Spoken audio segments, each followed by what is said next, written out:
Nasal decongestant और we can से decongestant, और दूसरे टॉपिक का नाम है रेस्पिरेटरी स्टिमुलेंट।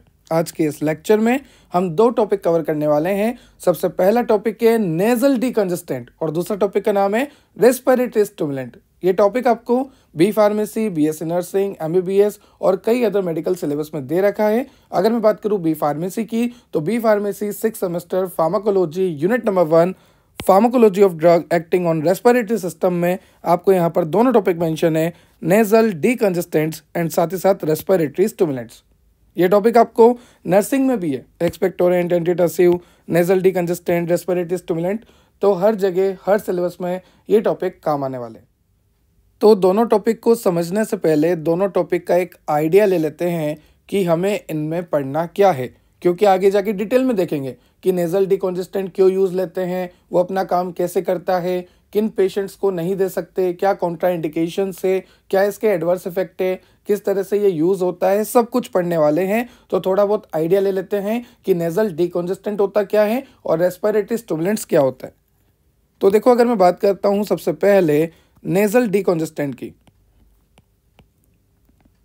तो जैसे मान लीजिए मैं यहाँ पर खड़ा हूँ और किसी भी कंडीशन की वजह से मेरी नेजल कैविटी जो है ब्लॉक हो चुकी है। ये रही मेरी नोज़ और यहाँ पर है नेजल कैविटी। अगर मैं अपनी नोज़ को दिखाऊं तो ये रही मेरी नोज़ और यहाँ पर ये जो नेजल कैविटी है, ये जो रास्ता है जिसके थ्रू मैं ऑक्सीजन को इनहेल करता हूँ और CO2 को पास आउट करता हूँ, ये रास्ता जो है ब्लॉक हो चुका है किसी भी एलर्जी की वजह से। और आप सभी को पता है कि एलर्जी क्यों होती है। एलर्जी होती है एलर्जन के कांटेक्ट में आने से। जैसे मान लीजिए ये एलर्जन मेरे कांटेक्ट में आ गया, मेरे रेस्पिरेटरी ट्रैक्ट के कांटेक्ट में आ गया, तो इसकी वजह से क्या होता है, मुझे एलर्जी हो जाएगी।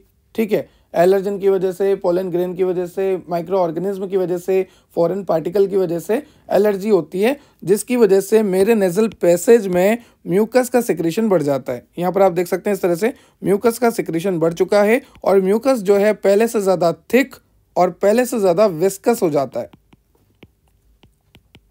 आई रिपीट, कभी भी अगर मुझे एलर्जी होगी, जैसे राइनाइटिस वगैरह हो गया, ठीक है, एलर्जन की वजह से, पोलन ग्रेन की वजह से, माइक्रो ऑर्गेनिज्म की वजह से, फॉरेन पार्टिकल की वजह से अगर मुझे एलर्जी हो रही है, तो उस कंडीशन में क्या होता है, मेरे नेजल कैविटी में जो म्यूकस था, जनरली म्यूकस होता है, जैसे मान लीजिए ये नेजल कैविटी है तो यहाँ पर पहले थोड़ा बहुत म्यूकस हुआ करता था, क्योंकि ये म्यूकस प्रोटेक्शन का काम करता है। ये म्यूकस फॉरेन पार्टिकल को एंट्रैप करता है, बॉडी में नहीं जाने देता है। ठीक है, पर मान लीजिए एलर्जी हो गई तो उस कंडीशन में ये जो नॉर्मल म्यूकस था, अब ये इस तरह से हो चुका है, एक तो इसकी थिकनेस बढ़ चुकी है, एक इसकी विस्कोसिटी बढ़ चुकी है, एक इसका अमाउंट भी बढ़ चुका है। विस्कोसिटी बढ़ गई, थिकनेस बढ़ गई, अमाउंट बढ़ गया, जिसकी वजह से आपका ये जो रास्ता था ये पूरी तरह से ब्लॉक हो चुका है। नाक में से आपको ना ऑक्सीजन आप इनहेल कर पाओगे, ना आप CO2 को एक्सहेल कर पाओगे। आपका नेजल पैसेज जो है ब्लॉक हो चुका है। सभी के साथ हुआ है, बड़ा कॉमन है, सभी को सर्दी हुई है, सभी का नेजल पैसेज जो है ब्लॉक हुआ है। कहीं ना कहीं सभी को म्यूकस का सिक्रेशन बहुत ज़्यादा नाक में हो चुका था। ठीक है, कोल्ड वगैरह में होता है। तो हमें क्या लेना होता है, नेजल डीकंजेस्टेंट। नाम से पता लग रहा, ये जो कंजेशन हुआ है, इस कंजेशन को, इस घुटन को, इस दबदबी को हमें सही करना है तो हमें लेना पड़ेगा नेजल डीकंजेस्टेंट। नेजल डीकंजेस्टेंट क्या करता है, हमारे नेजल कैविटी में जो भी कंजेशन हुआ है, म्यूकस के थिकनेस बढ़ने की वजह से, सिक्रेशन बढ़ने की वजह से, उसके एक्स्ट्रा अमाउंट में रिलीज होने की वजह से, विस्कोसिटी बढ़ने की वजह से, जो भी हमारा नेजल कंजेशन हुआ है, जो भी हमारा नेजल कैविटी का पाथवे ब्लॉक हुआ है, उसको ओपन करने के लिए आपको लेना पड़ेगा नेजल डीकंजेस्टेंट। आपने विराट कोहली का ऐड देखा होगा विक्स इनहेलर का, जहां पर बंद नाक से तुरंत राहत। ठीक है, तो वही सीन है नेजल डीकंजेस्टेंट। तो अभी देखेंगे कि इसका मैकेनिज्म ऑफ एक्शन क्या है, क्या इसके साइड इफेक्ट है, क्या इसके एडवर्स इफेक्ट है, किस ड्रग के साथ नहीं लेना है, किस पेशेंट को नहीं लेना है, कौन कौन से रूट से ले सकते हैं। जैसे कि आप ओरल रूट से टैबलेट लेते हो ना, तो टैबलेट भी अपना असर दिखाएगी और आपके नेजल कैविटी को ओपन करेगी। या फिर आप सीधा इनहेलर ले लोगे तो उसको बोलेंगे टॉपिकल, क्योंकि एक वो पर्टिकुलर साइट पे अप्लाई हो रहा है सीधा। तो ऐसे ही अलग अलग रूट ऑफ एडमिनिस्ट्रेशन के थ्रू आप ड्रग को एडमिनिस्टर कर सकते हैं। उसके बाद ड्रग अपना असर शो करती है, किस तरह से करती है वो सब कुछ हम डिटेल में देखने वाले हैं। उसके बाद आज का आपका दूसरा टॉपिक है रेस्पिरेटरी स्टिमुलेंट। तो इसके बारे में भी थोड़ा बता देता हूँ कि रेस्पिरेटरी स्टिमुलेंट काम कैसे करता है। अगर मैं बात करता हूँ रेस्पिरेटरी स्टिमुलेंट की, तो नाम से पता लग रहा, हमारे रेस्पिरेटरी रेट को, हमारे रेस्पिरेशन को, हम जो सांस नॉर्मली ले रहे हैं, जो सांस हम ले रहे हैं, जैसे मैंने सांस लेता हूँ, अब छोड़ता हूँ, ठीक है। तो जो मैं सांस ले रहा हूँ छोड़ रहा हूँ वो एक नॉर्मल रेट से चल रहा है। तो अगर हम रेस्पिरेटरी स्टिमुलेंट ले रहे हैं तो नाम से पता लग रहा है स्टिमुलेंट मतलब कि रेस्पिरेशन की रेट को स्टिमुलेट करने वाला, रेस्पिरेशन को बढ़ाने वाला। हमारा जो इनहेलेशन है, हमारा जो एक्सहेलेशन है वो जल्दी जल्दी होगा, हम जल्दी जल्दी सांस लेंगे छोड़ेंगे, सांस लेंगे छोड़ेंगे। तो ये होता है रेस्पिरेटरी स्टिमुलेंट जो कि हमारे रेस्पिरेशन को बढ़ाता है। और ये रेस्पिरेटरी स्टिमुलेंट काम कैसे करता है? ये रेस्पिरेटरी स्टिमुलेंट आपके ब्रेन में जो मेडुला ऑब्लोंगेटा होता है, आई रिपीट, मेडुला ऑब्लोंगेटा, इस पे जाके एक्ट करता है, इसको स्टिमुलेट करता है, क्योंकि ये मेडुला ऑब्लोंगेटा ही आपके रेगुलेशन ऑफ रेस्पिरेशन के लिए रेस्पॉन्सिबल होता है। अगर आपने B pharmacy second semester human anatomy and physiology में पढ़ा है रेस्पिरेशन, तो वहां पर मैंने बता भी रखा है रेगुलेशन ऑफ रेस्पिरेशन में कि आपका मेडुला ऑब्लोंगेटा जो है वो रेस्पॉन्सिबल होता है रेस्पिरेटरी रेट को कंट्रोल करने में, बढ़ाने में भी और कम करने में भी। अब यहाँ पर क्या सिग्नल आ रहे हैं? रेस्पिरेटरी स्टिमुलेंट आ रहा है। ये रेस्पिरेटरी स्टिमुलेंट क्या करेगा? ये रेस्पिरेटरी स्टिमुलेंट स्टिमुलेट करेगा मेडुला ऑब्लोंगेटा को और रेगुलेशन ऑफ रेस्पिरेशन करेगा। अगर मैं डायरेक्ट लैंग्वेज में बोलूं तो यहाँ पर ये जो रेस्पिरेटरी स्टिमुलेंट है ये जाके मेडुला ऑब्लोंगेटा को स्टिमुलेट करेगा ताकि रेस्पिरेशन का रेट बढ़े। ठीक है सर, रेस्पिरेशन का रेट तो बढ़ा लेंगे, पर ऐसी कौन सी कंडीशन है जब आपको रेस्पिरेशन की रेट को बढ़ानी पड़ रही है? तो अगर मैं बात करूं अस्थमा की, जहाँ पर सही से सांस नहीं आ पाती आपको।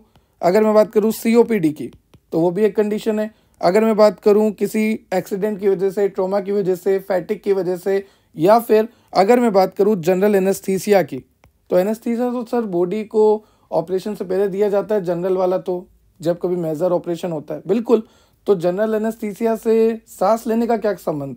देखो, जनरल एनेस्थीसिया एक लेवल में दिया जाता है, ठीक है। जैसे मान लीजिए 50 mg देना है पेशेंट को, तो 50 mg हम देंगे, ना ज़्यादा देंगे ना कम देंगे। कम देंगे तो भी प्रॉब्लम है, क्योंकि अगर हमने कम दे दिया ना तो पेशेंट को होश रहेगा, और अगर होश रहेगा तो दर्द का एहसास ब्रेन तक जाएगा, तो पेशेंट को बहुत ज़्यादा दर्द होगा, ऑपरेशन उसका सक्सेसफुल हो ही नहीं सकता। दूसरा, अगर आपने ज़्यादा डोज दे दिया तो आपके हार्ट को प्रॉब्लम आ सकती है, आपके लंग्स को प्रॉब्लम आ सकती है। जैसे अगर मैं बात करूँ कि अगर मैंने थोड़ा सा भी डोज ज़्यादा दे दिया जनरल एनेस्थीसिया का, तो उस कंडीशन में मेरे रेस्पिरेटरी सिस्टम जो होता है वो फेल हो सकता है, रेस्पिरेटरी फेलियर के चांसेस देखने को मिलते हैं। अब मान लीजिए रेस्पिरेटरी फेलियर होने लग गया क्योंकि थोड़ा सा डोज मैंने ज़्यादा दे दिया जनरल एनेस्थीसिया का, तो जनरल एनेस्थीसिया के डोज के बढ़ने की वजह से मेरा रेस्पिरेटरी फेलियर हो चुका है, तो उसको बचाने के लिए मुझे देना पड़ेगा रेस्पिरेटरी स्टिमुलेंट, क्योंकि ये क्या करेंगे? रेस्पिरेशन को बढ़ाएंगे। मेरा जो लंग्स है वो सप्रेस हो चुका है due to more level of general anaesthesia present in my body. उसकी वजह से क्या हुआ कि रेस्पिरेटरी फेलियर होने के चांसेस बन चुके हैं, रेस्पिरेशन सही से नहीं हो पा रहा है, तो उस कंडीशन में भी मुझे रेस्पिरेटरी स्टिमुलेंट को देना पड़ेगा। ये रेस्पिरेटरी स्टिमुलेंट क्या करेंगे? मेडुला ऑब्लोंगेटा को जाके स्टिमुलेट करेंगे और आपके रेस्पिरेशन की रेट को बढ़ाएंगे और रेस्पिरेटरी फेलियर होने से बचाएंगे। और भी कई सारी कंडीशन है, जैसे मान लीजिए आपने सिडेटिव लिया, हिप्नोटिक लिया। अगर मैं बात करता हूँ हिप्नोटिक्स की, तो हिप्नोटिक्स को आपने पढ़ा है 4th सेमेस्टर में मेडिसिनल केमिस्ट्री में। हिप्नोटिक्स का मतलब होता है कि आपने हाई डोज दिया है। क्या दिया है? हाई डोज दिया है। और हिप्नोटिक्स क्यों देते हैं? मान लीजिए किसी को इंसोम्निया है, किसी को नींद नहीं आ रही, तो उसे हम हिप्नोटिक्स देते हैं। हिप्नोटिक्स का मतलब हाई डोज देते हैं, और इस वजह से क्या होता है कि यहाँ पर रेस्पिरेटरी रेट स्लो होने लग जाता है, हार्ट बीट स्लो होने लग जाती है, मतलब एक आराम का मामला पहुंचने लग जाता है, सेडेशन होने लगता है, नींद आने लगती है, ठीक है, आराम का मामला पहुंचने लगता है। तो जब भी आप सोते हैं ना, तो जनरली जब भी आप सोते हैं, कंफर्टेबल होकर आप सोते हैं, तो उस कंडीशन में आपका रेस्पिरेटरी सिस्टम, आपका सर्कुलेशन वाला सिस्टम सब कुछ स्लो डाउन हो जाता है, क्योंकि आप एक नॉर्मल स्टेज में जा रहे हैं, आप एक आराम की कंडीशन में जा रहे हैं, आप नींद में जा रहे हैं। तो यहाँ पर क्या हो रहा है? हिप्नोटिक का मतलब क्या हो रहा है कि हाई डोज में हम सिडेटिव को दे रहे हैं, हम सिडेशन कोर्स करा रहे हैं, जिसको इंसोम्निया है, जिसको नींद नहीं आती, उसको नींद पहुंचा रहे हैं। और आपको मैंने बोला कि अगर बंदा सोएगा तो सोने के टाइम पे क्या होता है कि उसका रेस्पिरेटरी जो सिस्टम होता है वो स्लो डाउन हो जाता है, उसका जो सर्कुलेटरी सिस्टम होता है वो स्लो डाउन हो जाता है, आराम का मामला आ जाता है। ठीक है, अब मान लीजिए हिप्नोटिक को तो वैसे ही हाई डोज में दिया जाता है, और अगर हिप्नोटिक का भी ओवरडोज हो गया, तो अगर हिप्नोटिक का ओवरडोज हो गया तो रेस्पिरेटरी रेट जो है वो और कम बहुत कम हो जाएगी, आपका जो सर्कुलेशन है वो भी बहुत कम हो जाएगा, तो यहाँ पर रेस्पिरेटरी फेलियर के चांसेस बन जाते हैं। ठीक है, तो ध्यान रखना, हिप्नोटिक के ओवरडोज से, जनरल एनेस्थीसिया के ओवरडोज से रेस्पिरेटरी फेलियर के चांसेस बन जाते हैं और उस कंडीशन में हमें रेस्पिरेटरी स्टिमुलेंट देना पड़ता है जो कि मेडुला ऑब्लोंगेटा पे जाके अपना स्टिमुलेशन शो करता है, उसको स्टिमुलेट करता है और medulla oblongata further rate of regulation और we can say regulation of respiration को मेनली यही अफेक्ट करती है, यही अल्टर करती है। तो ये अपना एक्शन शो करती है और आगे रेस्पिरेशन की रेट को बढ़ाती है। ठीक है सर, हमें यहाँ तक क्लियर हो गया कि रेस्पिरेटरी स्टिमुलेंट्स क्या होते हैं, नेजल डीकंजेस्टेंट क्या होते हैं। अब आगे चलते हैं और इनका मैकेनिज्म ऑफ एक्शन देखते हैं, side effect, adverse effect, uses, contraindication, सब कुछ डिटेल में देखेंगे। सबसे पहले स्टार्ट करेंगे नेजल डीकंजेस्टेंट से। अगर आपको और लेक्चर की रिक्वायरमेंट है तो आप चेक कर सकते हैं हमारी प्लेलिस्ट, जहां पर आपको यूनिट वाइज सारे लेक्चर मैंने मेंशन किए हुए हैं। और अगर आपको नोट्स की रिक्वायरमेंट है तो आप चेक कर सकते हैं हमारी एप्लीकेशन, डेप्थ ऑफ बायोलॉजी की एप्लीकेशन आप डाउनलोड कर सकते हैं प्ले स्टोर से और आपको वहां पर सारे नोट्स अवेलेबल मैंने कराए हुए हैं। वहां पर लाइव लेक्चर्स भी होते हैं, ऑनलाइन क्लासेस भी होती है, तो ज़रूर डाउनलोड कीजिएगा डेप्थ ऑफ बायोलॉजी एप्लीकेशन। चलिए लेक्चर को स्टार्ट करते हैं। तो मैंने आपको बताया था ना कि किसी भी एलर्जी की वजह से, किसी भी पोलन ग्रेन की वजह से, फॉरेन पार्टिकल की वजह से, माइक्रो ऑर्गेनिज्म की वजह से क्या होता है कि आपका नॉस्ट्रल जो है ब्लॉक हो जाता है। और ये जो नॉस्ट्रल का पैसेज है ये ब्लॉक क्यों होता है? क्योंकि म्यूकस का सिक्रेशन बढ़ जाता है, थिकनेस बढ़ जाती है, विस्कोसिटी बढ़ जाती है, अमाउंट बढ़ जाता है। तो उस कंडीशन में म्यूकस की वजह से हमारी नोज जो है ब्लॉक हो जाती है। अब नोज ब्लॉक हो चुकी है तो उसको ओपन करने के लिए जो एजेंट, जो ड्रग हम पढ़ते हैं उसको बोलते हैं नेजल डीकंजेस्टेंट। और ये जो नेजल डीकंजेस्टेंट होते हैं इनको आप टॉपिकली भी ले सकते हैं, मतलब एक पर्टिकुलर साइट पे वाया इनहेलेशन, और ओरल रूट से भी ले सकते हैं। जैसे अगर मैं एग्जांपल की बात करूं तो अगर आप इनहेलेशन के थ्रू ले रहे हैं तो जैसे एग्जांपल हो गया ऑक्सीमेटाजोलिन, और अगर आप कॉर्टिकोस्टेरॉइड्स ले रहे हैं, ओरली ले रहे हैं, तो इसका एग्जांपल हो गया फ्लूटिकासोन, सबसे बेस्ट एग्जांपल। ठीक है। और अगर मैं बात करूं इनहेलेशन के थ्रू तो सबसे बेस्ट एग्जांपल होता है ऑक्सीमेटाजोलिन। ये क्या करता है? आपकी बंद नाक को ओपन कर देता है। अब ये किस तरह से मैकेनिज्म ऑफ एक्शन होता है? मैंने आपको बोला ना कि बंद नाक होती है, तो क्यों होती है? म्यूकस के बढ़ने की वजह से। अब यहाँ पर हम डिटेल में देखने वाले हैं कि हमारी जो नेजल पैसेज ब्लॉक हो रहा था, हमारी जो नोज ब्लॉक हो रही थी एक्सेस ऑफ म्यूकस की वजह से, वो क्यों हो रही थी। ये तो आपको पता है कि एलर्जन की वजह से, फॉरेन पार्टिकल की वजह से, पर ऐसा होता क्या है यहाँ पर? तो देखो, जैसे मान लीजिए आपकी नेजल कैविटी है, आपको ये नेजल कैविटी मैंने दिखा दी, this is your nasal cavity. ठीक है। इस नेजल कैविटी के अंदर आपकी ब्लड वेसल मैंने आपको दिखा रखी है। ठीक है, मैं इसको हटा देता हूँ, ये आपकी नेजल कैविटी हो गई और नेजल कैविटी के अंदर मैंने आपको ब्लड वेसल दिखा दी, ये रही आपकी ब्लड वेसल। ठीक है। अभी आप देख रहे हैं ये ब्लड वेसल जो है शुरू में नॉर्मल है, पर आगे जाने के बाद किसी कारण की वजह से ये ब्लड वेसल जो है इस तरह से डायलेट हो चुकी है। अब अगर ब्लड वेसल यहाँ पर डायलेट हो चुकी है तो यहाँ पर जो पाथवे था, जो ऑक्सीजन के आने का पाथवे था, CO2 के जाने का पाथवे था, वो थोड़ा सा कम हो चुका है। आप देख सकते हैं यहाँ पर जो है ब्लॉकेज हो चुका है, कम हो चुका है। क्योंकि पहले जब ब्लड वेसल नॉर्मल थी, जब ये ब्लड वेसल नॉर्मल थी तब तो यहाँ पर बहुत रास्ता था, ऑक्सीजन आ सकती थी, CO2 जा सकती थी, ऑक्सीजन आ सकती थी, CO2 जा सकती थी, बहुत रास्ता था आपकी नाक में। पर जब आपकी नाक की ब्लड वेसल डायलेट हो जाती है तो उसके बाद यहाँ पर आप देख सकते हैं बहुत ही कम रास्ता रह चुका है जहाँ से ऑक्सीजन आएगी और CO2 जाएगी। तो यहाँ पर क्या होता है, ब्लड वेसल के डायलेशन की वजह से आपका नेजल पैसेज ब्लॉक हो जाता है। आई रिपीट, ब्लड वेसल यहाँ पर डायलेट हो जाती है। जो नॉर्मल ब्लड वेसल थी अब वो डायलेट हो चुकी है। डायलेट होने का कारण क्या है? या तो पानी की कमी, म्यूकस का ज़्यादा होना, या फिर किसी भी इरिटेटिव सब्सटेंस, पोलन ग्रेन का आना वगैरह। इन सब की वजह से क्या होता है कि आपकी ब्लड वेसल जो होती है यहाँ पर वो डायलेट हो जाती है, जिसकी वजह से नेजल पैसेज जो है, मतलब कि आपका नाक का जो रास्ता है जो कि ऑक्सीजन को लेके जा रहा है, CO2 को लेकर आ रहा है, वो पूरी तरह से ब्लॉक हो जाता है। एयर की एंट्री और एयर की एग्जिट जो है बंद हो जाती है, ब्लॉक हो जाती है ब्लड वेसल के डायलेट होने की वजह से। अब कहीं ना कहीं अगर ये ब्लड वेसल डायलेट हो रही है और इसकी वजह से ये सारी प्रॉब्लम हो रही है, तो हम क्या चाहेंगे कि ये ब्लड वेसल पहले की तरह हो जाए, वापस इसी रेंज में आ जाए, इस तरह से हो जाए, पहले की तरह हो जाए। हम यही चाहेंगे। हम ये डायलेशन हटा देंगे और इस डायलेशन को हटाने के लिए आपको लेना पड़ेगा अल्फा 1 एगोनिस्ट। ध्यान से सुनना, एगोनिस्ट आप सभी को पता है, एगोनिस्ट वो होता है जो कि रिसेप्टर पे जाके बाइंड हो, रिसेप्टर का एक्टिवेशन करे, रिसेप्टर में कन्फर्मेशनल चेंज लाए और आगे जाके अपना एक्शन शो करे। तो यहाँ पर अगर आपको किसी को ड्रग याद नहीं रहता है, ड्रग का एग्जाम्पल याद नहीं रहता है, तो आप लिख सकते हैं एगोनिस्ट। अगर वो ड्रग अपना काम अच्छे से कर रही है तो एगोनिस्ट, अगर वो ड्रग रिसेप्टर को ब्लॉक कर रही है तो एंटागोनिस्ट, तो यहाँ पर है एगोनिस्ट। तो हमें क्या लेना है, अल्फा 1 एगोनिस्ट। तो ये अल्फा 1 एगोनिस्ट क्या करेगी, आपके रिसेप्टर के साथ जुड़ के आगे जाके फार्माकोलॉजिकल एक्शन लाएगी, फार्माकोलॉजिकल चेंजेस लाएगी, और ये जो ब्लड वेसल आपकी डायलेट हो चुकी थी इसे वापस कॉन्स्ट्रिक्ट करेगी। तो यहाँ पर लिखा है हमें ब्लड वेसल को कॉन्स्ट्रिक्ट करना है, क्योंकि ब्लड वेसल के डायलेशन की वजह से हमें प्रॉब्लम आ रही है, हमारा नेजल पासेज जो है ब्लॉक हो चुका है। तो ब्लड वेसल को डायलेट करने के लिए हमें यूज करना है अल्फा 1 एगोनिस्ट। एगोनिस्ट क्या होता है, रिसेप्टर से जुड़ के रिसेप्टर में कन्फर्मेशनल चेंज लाके रिसेप्टर को एक्टिवेट करके आगे जाके फार्माकोलॉजिकल एक्शन लाने वाला होता है एगोनिस्ट। तो एगोनिस्ट क्या चेंज लाएगा, एगोनिस्ट क्या एक्शन लाएगा, जो ब्लड वेसल डायलेट हो चुकी थी ये उसे कॉन्स्ट्रिक्ट कर देगा।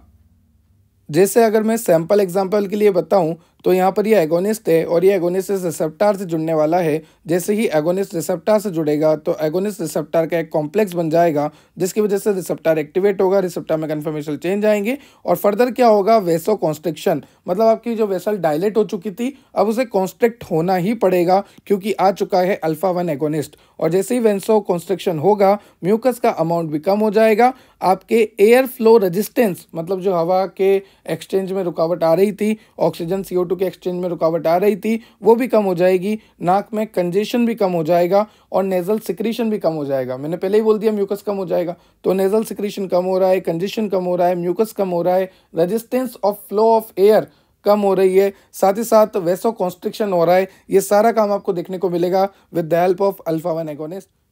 तो इस तरह से अल्फा 1 एगोनिस्ट अपना काम करता है और हमें नेजल डीकंजेशन प्रोवाइड करता है, जो कंजेशन था उसको सही कर देता है। ठीक है, तो ये हो गया इसका मैकेनिज्म ऑफ एक्शन। आगे चलते हैं, यहाँ पर एडवर्स इफेक्ट दे रखे हैं। मान लीजिए अगर आपने नेजल डीकंजेस्टेंट को ओरली लिया है तो क्या क्या एडवर्स इफेक्ट आपको देखने को मिल सकते हैं, जैसे कि हो गया इंसोम्निया, नींद आना कम हो सकती है, दूसरा ट्रेमर, तीसरा इरिटेबिलिटी। अगर आपने टॉपिकली लिया है, इनहेलेशन के थ्रू लिया है तो नेजल इरिटेशन होगा। ठीक है, साथ ही साथ अगर आप ज़्यादा बार बार इनहेलर यूज़ करते हैं, बार बार डीकंजेस्टेंट यूज़ करते हैं, टॉपिकली एक पर्टिकुलर साइड पे यूज़ करते हैं, तो उसकी वजह से क्या होगा कि जो रिसेप्टर है उसकी सेंसिटिविटी कम हो जाएगी। साथ ही साथ नाक का काम क्या है, स्मेल का पता करना, तो लॉस ऑफ स्मेल हो जाएगा। ठीक है, तो ये सारे एडवर्स इफेक्ट होते हैं नेजल डीकंजेस्टेंट के। अगर आपने नेजल डीकंजेस्टेंट को ओरली लिया है तो इंसोम्निया, ट्रेमर, इरिटेबिलिटी हो सकती है। टॉपिकली लिया है एक पर्टिकुलर साइट पे इनहेलेशन के थ्रू तो नेजल इरिटेशन हो सकता है। प्रोलॉन्ग यूज की वजह से लॉस ऑफ स्मेल, साथ ही साथ रिसेप्टर की सेंसिटिविटी भी कम हो सकती है। साथ ही साथ यहाँ पर आपको मैंने बता भी रखा है एंजाइटी, ट्रेमर, इंसोम्निया, हाइपरटेंशन और ब्लड का ग्लूकोज का लेवल बढ़ भी सकता है। देखो ध्यान से सुनो, ब्लड में ग्लूकोज का लेवल बढ़ सकता है और हाइपरटेंशन भी हो सकता है। ठीक है, किसकी वजह से, नेजल डीकंजेस्टेंट की वजह से। तो जैसे मान लीजिए यहाँ पर एक पेशेंट खड़ा है, इस पेशेंट को डायबिटीज है, तो क्या मैं इस पेशेंट को सजेस्ट करूंगा क्या कि आप नेजल डीकंजेस्टेंट को ज्यादा से ज्यादा लो? नहीं कर सकता, क्योंकि नेजल डीकंजेस्टेंट के साइड इफेक्ट में एक साइड इफेक्ट ये भी आता है कि ब्लड के ग्लूकोज का लेवल बढ़ रहा है। अब मान लीजिए किसी पेशेंट को पहले से ही डायबिटीज़ है, तो जिस पेशेंट को पहले से ही डायबिटीज़ है अगर मैं उसे नेजल डीकंजेस्टेंट का यूज़ करने दूंगा, वो भी लंबे टाइम तक, तो इसके यूज़ करने से ब्लड में ग्लूकोज और बढ़ जाएगा। तो बेचारे डायबिटीज़ वाली कंडीशन में तो वैसे ही ब्लड में ग्लूकोज बहुत ज़्यादा रहता है, अगर नेजल डीकंजेस्टेंट का लंबा यूज़ कर लिया तो ब्लड में ग्लूकोज और बढ़ जाएगा, तो इस पेशेंट को काफ़ी ज़्यादा प्रॉब्लम आ सकती है।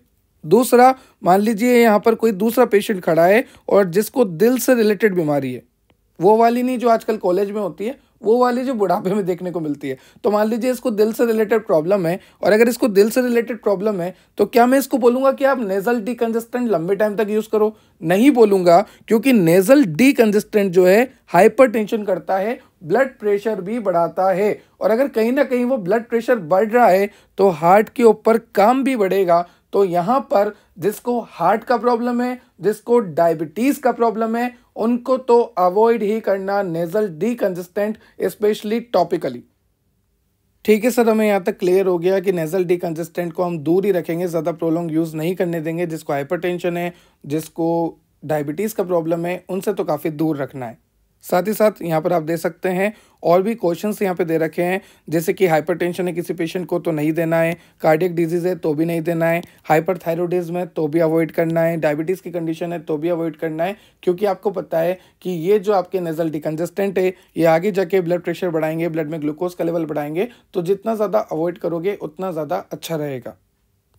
ठीक है, यहाँ पर आपको प्रोलॉन्ग यूज़ के भी साइड इफेक्ट और we can say adverse effect दे रखे हैं कि अगर आप प्रोलॉन्ग यूज़ करोगे तो ज़्यादा यूज़ करने पे क्या होगा, शुरू में जब आप यूज़ करोगे तब तो आपकी नाक ओपन हो जाएगी, तब तो आपका पैसेज जो है ओपन हो जाएगा।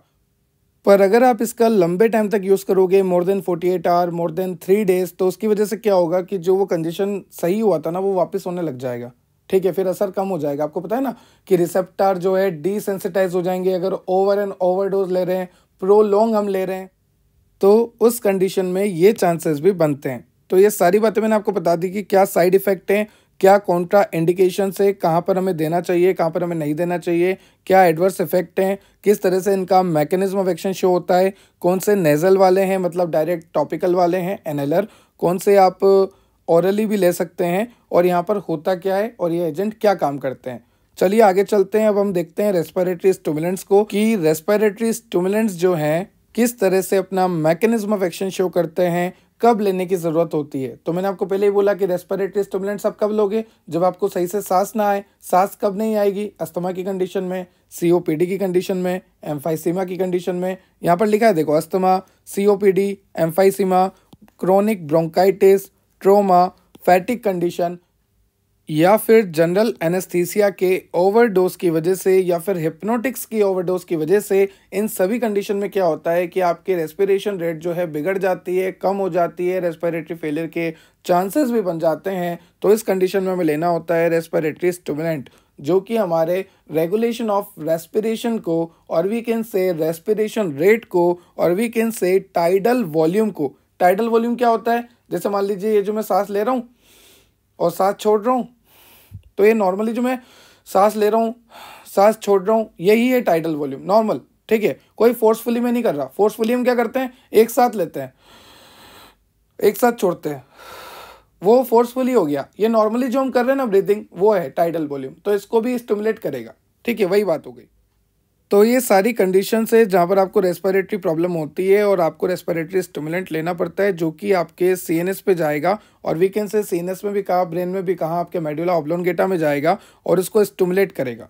एक बात जो कि बहुत ही इंपॉर्टेंट है, रेस्पिरेटरी स्टिमुलेंट्स को आप एनालेप्टिक्स भी कहते हैं। तो ध्यान रखना, अगर क्वेश्चन आ जाए कि एनालेप्टिक्स अपना किस तरह से मैकेनिज्म ऑफ एक्शन शो करते हैं, मतलब अगर एमसीक्यू में आ जाए कि एनालेप्टिक्स कहाँ पर अपना काम करते हैं, मेडुला ऑब्लोंगेटा में या फिर कहीं और, तो ऐसे ऑप्शंस आएंगे। तो मेडुला ऑब्लोंगेटा को आप प्रीफर करना, टेक करना, वही आपका सही आंसर है, क्योंकि एनालेप्टिक्स और कुछ नहीं, रेस्पिरेटरी स्टिमुलेंट्स ही होते हैं जो कि सीएनएस को स्टिमुलेट करते हैं, मेडुला ऑब्लोंगेटा को स्टिमुलेट करते हैं, फर्दर रेस्पिरेशन रेट जो है बढ़ता है।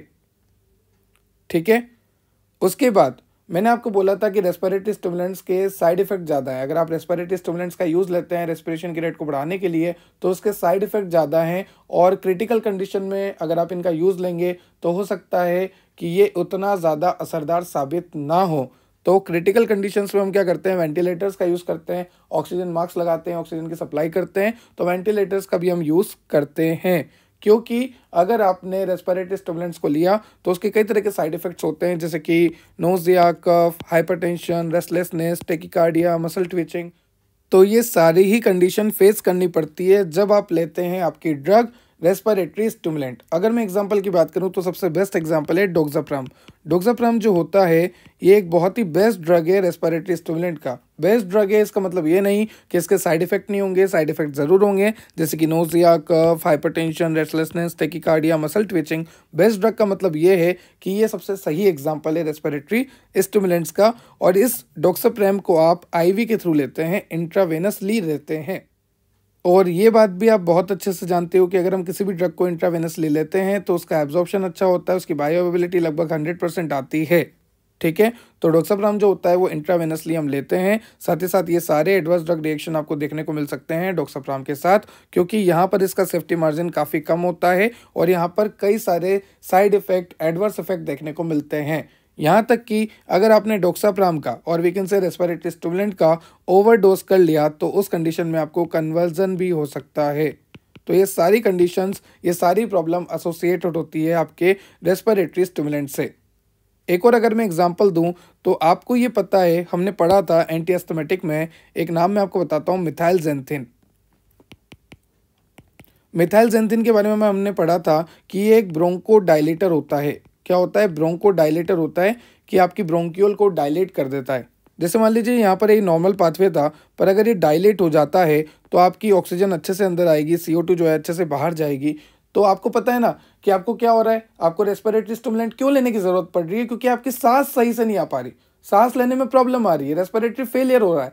तो हम क्या करेंगे, हम हमारी ब्रोंकियोल को डायलेट कर देंगे, और ब्रोंको डायलेट करने के लिए सबसे बेस्ट एग्जांपल है मिथाइलजेंथिन। मिथाइलजेंथिन में भी कौन, जैसे कि कैफीन हो गया, जैसे कि थियोफाइलिन हो गया। तो मिथाइलजेंथिन के एग्जांपल हो गए कैफीन, थियोफाइलिन, ये जो होते हैं ब्रोंको डायलेटर्स होते हैं। ये जो क्या करते हैं, ब्रोंक्यूल्स को डायलेट करते हैं, जिसकी वजह से ऑक्सीजन की एंट्री और CO2 का एग्जिट बहुत ही आसानी से हो जाए। तो ब्रोंको डायलेशन का काम होता है मिथाइलजेंथिन का। और आप सभी को पता है, मैंने अस्थमा भी पढ़ाया है कि मिथाइलजेंथिन क्या करते हैं, फोस्फोडाइएस्ट्रेज एंजाइम को इनहिबिट करते हैं। क्यों? क्योंकि ये एंजाइम फर्दर केम्प के प्रोडक्शन को नहीं होने देता। ठीक है, तो ध्यान रखना, मिथाइलजेंथिन क्या करते हैं, PDE को रोकते हैं, फोस्फोडाइएस्ट्रेज एंजाइम को रोकते हैं। ऐसा क्यों कि इस एंजाइम को रोकते हैं? क्योंकि ये एंजाइम बड़ा नालायक है, ये एंजाइम केम्प के प्रोडक्शन को कम करेगा। और हमें ये बिल्कुल भी बर्दाश्त नहीं कि केम्प का प्रोडक्शन कम हो, क्योंकि केम्प आगे जाके ब्रोंकोडाइलेशन कराएगा। तो हम तो चाहते हैं ब्रोंकोडाइलेशन हो, तो हम तो चाहते हैं कि केम्प बने, और अगर हम चाहते हैं केम्प बने तो हमें इस एंजाइम को रोकना पड़ेगा, फोस्फोडाइएस्ट्रेज एंजाइम को। और इसको रोकने के लिए मिथाइलजेंथिन हमें देना पड़ेगा, जैसे कि कैफीन, जैसे कि थियोफाइलिन। ठीक है, मैंने आपको बोल दिया था कि हिप्नोटिक का ओवरडोज होने पे, जनरल एनेस्थीसिया का थोड़ा सा डोज बढ़ने पे आपको रेस्पिरेटरी फेलियर की कंडीशन हो सकती है। तो उस कंडीशन में भी आपको ये यूजफुल रहते हैं रेस्पिरेटरी स्टिमुलेंट्स। एग्जाम्पल बता दिया, कैसे देते हैं वो बता दिया, और यहाँ पर मैंने ये भी बता दिया कि मिथाइलजेंथिन का भी रोल होता है। अब जो रेस्पिरेटरी स्टिमुलेंट है उसका क्या है मैकेनिज्म ऑफ एक्शन? अभी तो हमने क्या देखा कि जो हमारा मिथाइलजेंथिन है वो कैसे काम करता है।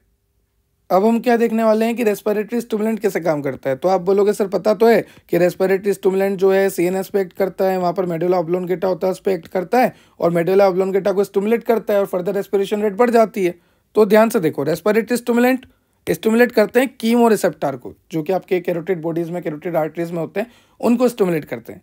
फर्दर सेंट्रल नर्वस सिस्टम, मतलब कि मेडुला ऑब्लोंगेटा जो पार्ट है वहाँ पे, वो स्टिमुलेट हो जाता है। अब जैसे मेडुला ऑब्लोंगेटा स्टिमुलेट हुआ, कुछ न्यूरोट्रांसमीटर, कुछ एक्टिवेशन वाले ट्रांसमीटर रिलीज होते हैं, जिसकी वजह से आपकी ब्रीथिंग रेट जो है इंक्रीज होती है। अब यहाँ पर एक प्रॉब्लम है कि ब्रीथिंग रेट इंक्रीज होने के साथ साथ हार्ट रेट भी इंक्रीज होती है। तो मान लीजिए यहाँ पर एक पेशेंट खड़ा है जिसको BP का प्रॉब्लम है, इसका BP ज़्यादा है, तो क्या मैं इसको ये दे सकता हूँ? नहीं दे सकता। रेस्पिरेटरी स्टिमुलेंट इसको मैं नहीं दे सकता, क्योंकि यहाँ पर आप देखो हार्ट रेट बढ़ा रहा है रेस्पिरेटरी स्टिमुलेंट। हमें क्या करना था? ब्रीथिंग बढ़ानी थी। ब्रीथिंग तो बढ़ रही है, पर साथ ही साथ ये हार्ट रेट को भी बढ़ा रहा है। तो ध्यान रखना, जिसको हार्ट का प्रॉब्लम है उसको ये अवॉइड करो। तो इसकी वजह से जैसे आपकी ब्रीथिंग बढ़ेगी तो आप बच जाएंगे।